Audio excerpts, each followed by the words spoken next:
Sono Valeria Filì, ordinaria di diritto del lavoro nell'Università degli Studi di Udine, Dipartimento di Scienze Giuridiche, principal investigator di questo progetto. Continuando il ragionamento sulle sfide alla sostenibilità del welfare state, voglio darvi ulteriori elementi di riflessione rispetto a quelli contenuti nelle prime due parti di questo ragionamento. Un ragionamento complesso che sto tentando ovviamente di semplificare per darvi qualche spunto di riflessione ulteriore e magari anche l'idea di voler approfondire queste tematiche andando a leggere alcune delle pubblicazioni che come gruppo di ricerca abbiamo prodotto. Ehm, Parlavamo di criticità che si stanno ponendo oggi al nostro sistema di welfare. Ripeto, un sistema di welfare molto complesso, articolato, che è cresciuto enormemente nel corso del Novecento, che si fonda su quel tipo di società che ho descritto. Le sfide poste oggi sono tantissime. Una sfida è quella della precarietà lavorativa, che naturalmente fa sì che le persone, i lavoratori e le lavoratrici non necessariamente svolgano un tipo di attività lavorativa durante tutta la vita, anzi, la maggior parte delle persone cambia lavoro, cambia tipo di lavoro, ma non soltanto nel senso di mansioni, ma proprio nel senso di contratto di lavoro, passando dall'autonomia alla subordinazione, dalla subordinazione all'autonomia, cambiando ente previdenziale, gestione previdenziale, avendo addirittura dei momenti di pausa nell'attività lavorativa, quelle che vengono chiamate transizioni occupazionali. Si lavora, poi si fa una pausa, si fa altro, si fa attività di formazione o di cura e poi si ritorna a lavorare. In questo percorso ovviamente quella solidità, quell'afflusso di risorse che entrano nelle casse del welfare diminuisce, cioè le tasse e i contributi possono diminuire in alcune fasi della vita. Ancora, abbiamo un profondo cambio di valori.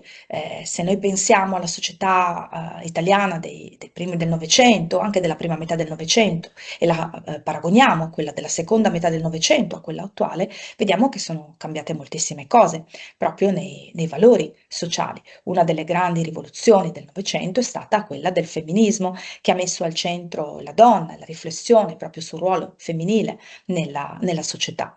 E questo ha portato a grandi stravolgimenti, cambi di valori, e fanno sì che oggi le donne vogliano prima realizzarsi come persone e poi decidere di intraprendere la sfida riproduttiva, quindi decidere di fare figli.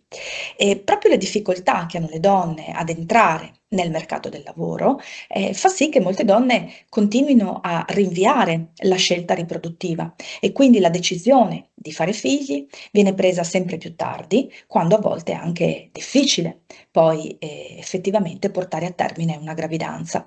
Ehm, Inoltre il costo della vita, proprio quella precarietà del lavoro di cui parlavo prima, determinano nelle coppie giovani una grande così, sensazione di precarietà di vita, che porta a non voler intraprendere la sfida riproduttiva come si faceva una volta, e a posticiparla sempre di più. Questo fa sì che in Italia le donne decidano molto tardi di fare figli, e abbiamo un tasso di fecondità, cioè un numero di figli per donna davvero bassissimo. Siamo uno dei paesi col tasso di fecondità più basso addirittura al mondo.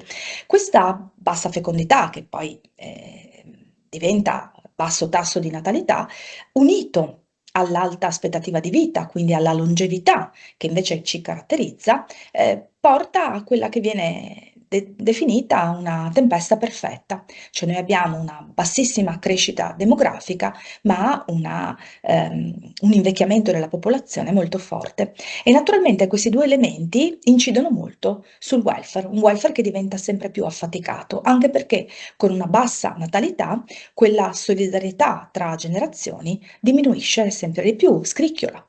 Scricchiola perché le generazioni oggi in forze, quindi che oggi lavorano e che sostengono il welfare pagando tasse e contributi, hanno perso quella fiducia nel futuro, e cioè quella fiducia che le future generazioni sosterranno il loro welfare e sosterranno le loro pensioni col pagamento di tasse e contributi, proprio perché le generazioni future sono sempre più scarse, sono sempre più esigue, ci sono sempre meno nati. Quali soluzioni allora per riuscire a sostenere il welfare state come lo conosciamo oggi? Beh, non è facile adottare delle soluzioni, in ogni caso le soluzioni sono soluzioni di lungo periodo. Certo ci possono essere delle scorciatoie, ma le scorciatoie sono difficili da prendere, anche perché politicamente non pagano. Le scorciatoie possono essere alzare le tasse e contributi o alzare l'età pensionabile, ma ovviamente questa è una strategia che può essere adottata fino a un certo punto, perché poi dal punto di vista politico, elettorale, ovviamente questo non paga e anche in generale dal punto di vista sociale. Come fare allora? Beh, certamente un'altra sfida è quella della lotta alla precarietà lavorativa. Cercare di riuscire ad adottare tutta una serie di meccanismi, ma non solo normativi, diciamo pure economici, che portino a cercare di dare una maggior sicurezza alle persone, quantomeno come prospettiva lavorativa, anche se non nello stesso binario, nello stesso percorso. E anche questa è una scelta che il legislatore deve intraprendere da subito, investendo in politiche attive, in tutta una serie di misure che riguardano proprio lo sviluppo economico. E poi certamente un altro fattore, secondo me, di grandissimo rilievo è quello di puntare sul lavoro delle donne, di valorizzare proprio il lavoro femminile, andare a considerare le lavoratrici come le protagoniste del nostro futuro. Protagoniste perché? Perché le lavoratrici in realtà sono quelle che poi decidono se intraprendere o no la scelta riproduttiva. Sono le donne che decidono se intraprendere o no questa sfida che è quella di fare figli. E le donne lo fanno nel momento in cui hanno una loro autonomia lavorativa e si sentono indipendenti come persone. È finita appunto l'epoca in cui la donna aveva il sogno soltanto di diventare madre o moglie. Oggi vuole essere prima di tutto lavoratrice realizzata e poi decidere di diventare anche madre. Moglie non è detto, visto che sappiamo che la maggior parte delle giovani coppie decide di non sposarsi, ma di convivere. Questo significa che la società è molto cambiata e se non vogliamo affrontare un periodo davvero duro, che è quello del cosiddetto non solo inverno demografico, ma quello della glaciazione demografica, dobbiamo riconoscere che sono le donne la chiave di volta per far modificare la situazione, puntando, ripeto, sul lavoro femminile, con tutta una serie di incentivi al lavoro femminile. Ricordiamoci che oggi il tasso di occupazione femminile è decisamente più basso rispetto a quello maschile, sono molte le difficoltà che le donne affrontano nel mercato del lavoro e inoltre abbiamo un tasso di inattività femminile altissimo, davvero altissimo, che ci fa dire che le donne si tolgono dal mercato del lavoro, quantomeno da quello regolare, probabilmente andando ad alimentare il mercato del lavoro sommerso. E questo è un grande vulnus per il nostro sistema di welfare, perché queste donne non partecipano con i loro contributi e le loro tasse a sostenere il welfare e poi, avendo questa precarietà lavorativa e quindi precarietà di vita, decidono di non intraprendere la sfida riproduttiva.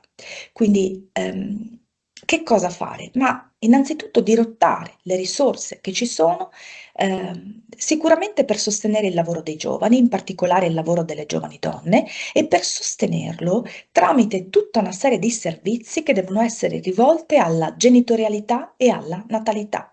Quindi servizi per il sostegno della genitorialità e della natalità, non soltanto tramite bonus estemporanei, ma una serie di servizi sociali che proprio diano alle donne la garanzia di una società che ci tiene a loro e che accoglie la sfida insieme a loro. Quindi la sfida riproduttiva non deve essere lasciata alle singole donne, non deve essere considerata come una scelta meramente individuale, ma deve essere considerato come un investimento collettivo, perché è la società che deve investire sulle donne affinché le donne possano continuare a realizzarsi sia come persone sia come madri, in modo da riuscire anche a sostenere la natalità così bassa nel nostro paese. Quindi si tratta di una visione che deve cambiare, mettendo al centro il fattore D, il fattore donna. A mio parere questa diventa una sfida fondamentale, capovolgere il punto di vista, un punto di vista che è sempre stato molto maschile, molto paternalistico anche nei confronti delle donne, che deve completamente cambiare. Solo adottando una prospettiva di questo tipo, che mette al centro del sistema le donne e le loro potenzialità, è possibile affrontare le sfide del nuovo welfare state. Vi ringrazio per l'attenzione.